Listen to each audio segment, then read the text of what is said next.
श्री गुरुदेव दत्त. अनेक जण कर्मकांड करतात. कर्मकांड म्हणजेच उपासना करणं. जसंच आता दत्त जयंती झाली, अनेकांनी तिथे गुरुचरित्राचं पारायण केलं किंवा वेगवेगळ्या देवताची उपासना करतात. बरं, या उपासना करते वेळेस प्रत्येकाच्या डोक्यात एकच असतं की माझा हा प्रॉब्लेम सॉल्व्ह होऊ दे, घरातलं काही जे विघ्न आहे ते विघ्न टळू दे, अशा प्रकारची प्रत्येकाची इच्छा असते आणि त्याच प्रकारे प्रत्येक जण उपासना करत देखील असतं. पण मला एक विचारायचं असतं की कर्मकांड करते वेळेस तुम्ही प्रारब्ध बदलण्याचा जो प्रयत्न करताय, बरं, प्रारब्ध हे बदलता येतं, हे 100% खरं देखील आहे.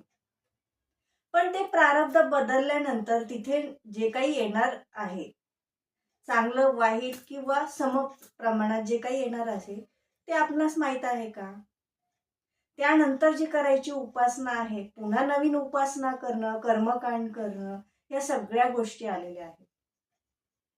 तर कर्मकांड तुम्ही यासाठी करा की त्या प्रारब्धामध्ये येणारी अडचण असेल, त्रास असेल, तो कमी होण्यासाठी तुम्ही हे जे काही उपासना करतायत, गुरुचरित्र करा, तुम्ही जप करा, तप करा, होम करा, हवन करा, येणाऱ्या अडचणी टाळू नका, कमी पावर होईल एवढी उपासना करा.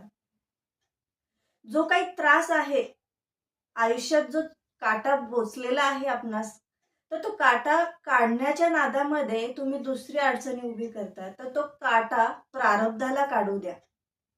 आणि प्रारब्धाने काढलेला काटा हा आयुष्यातून बरोबर निघून जात असतो. त्यामुळेच कर्मकांड करा, पण काटा काढण्याच्या नादात लागू नका, अशी माझी इच्छा आहे आणि अशी माझं सांगणं देखील आहे.